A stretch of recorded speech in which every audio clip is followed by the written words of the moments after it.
Good morning, students. Today the same chapter is there, financial management, and today's topic is capital structure, and the numerical comes under the capital structure. Yesterday we discussed about one of the numerical, and again the different things are there related to the capital structure numerical. So before starting the topic, we should revise the meaning of financial management. As I told you earlier also, financial management related to the acquisition and allocation of fund in the organization. Acquisition means collection of fund from outsources by issuing shares, debentures, and by using the different means of finance, like to get financial support from financial institutions and commercial banks also. So financial management related to the acquisition of fund, and allocation means distribution of fund in the organization among the different departments of the organization. As I told you, every department who is working in the organization requires some amount to perform all the financial or all the operational activities in the best possible manner. That is why the distribution of funds should take place in the organization. The another thing is capital structure. Capital structure represents the proportion of debt and equity. That means in which the company decides that how much debt will be utilized by the company and how much equity will be used by the company to carry out all the financial activities in a best possible manner. One more topic is there, financial leverage. Financial leverage also indicate debt over equity, but it indicates the presence of debt in overall equity. So this is the difference between capital structure and financial leverage.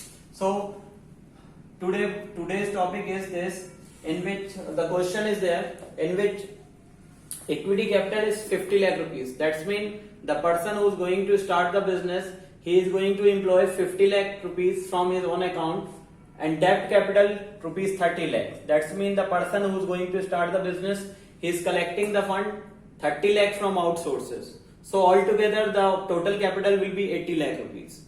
And the face value of the share is rupees 10 per share. Tax rate is 30% per annum.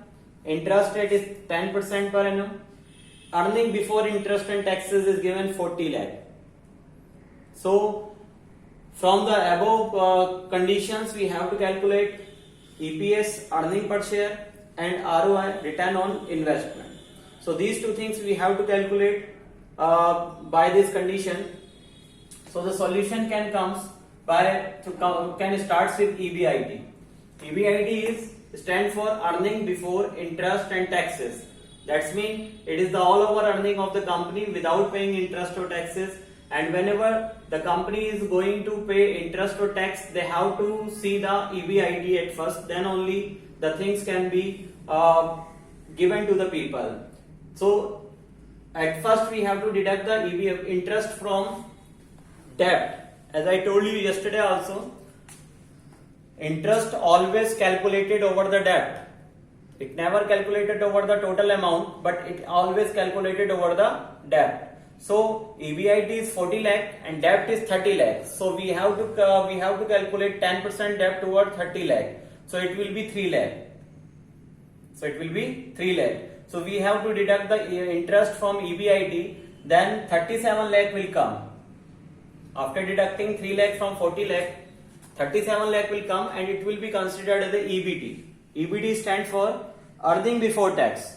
That means before paying tax, the earning of the company is 37 lakh. So after deducting interest, we have to deduct the tax from EBT. So we have to deduct 30% tax from 37 lakh. So it will be 11 lakh 10,000 rupees. 11 lakh 10,000 rupees, and we should deduct 11 lakh 10,000 from 37 lakh. So it will be 25 lakh 90,000, and it is considered as a EAT, earning after tax. So now we have to calculate the EPS, earning per share, and the formula of calculating earning per share is EAT upon number of shares. Number of shares we can calculate by this formula, that is called equity capital upon face value, and here is the equity capital is 50 lakh. So we have to divide the 50 lakh by 10 rupees, then it will come 5 lakh rupees, 5 lakh shares. So the 5 lakh shares are purchased or sold by the company. So that we can say, if we are going to calculate EPS, then we have to put 25 lakh 90,000 upon 5 lakh. So it will be 5.18 rupees. So the value of per share will be, the earning of per share will be 5.18 rupees. It will be more profitable for the company because the value is good. Then we have to calculate ROI, return on investment, or formula of calculating ROI is EBIT upon total capital into 100. EBIT is 40 lakh rupees. Sorry, EBIT is 40 lakh rupees.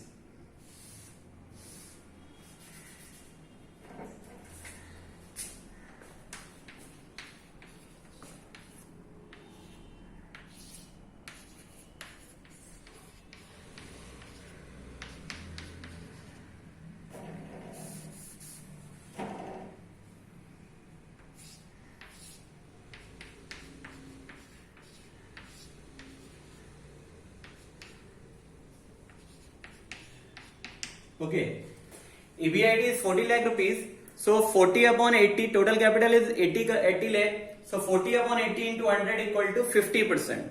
So ROI will be 50%. Return on investment will be 50%, so that we can use this way to solve the numerical in the capital structure, or you should take out the screenshot of it.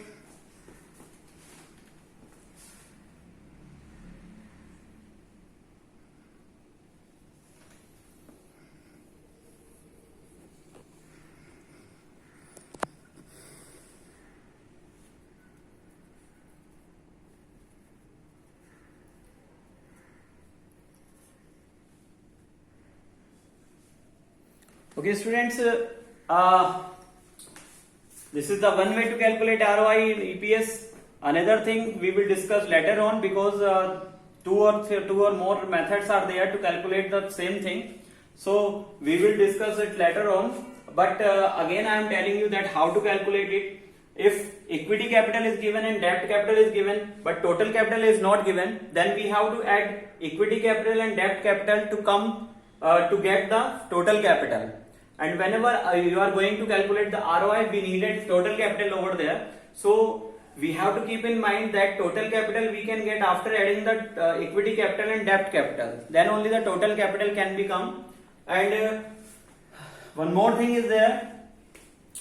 Interest rate always impose over the debt capital. Interest rate always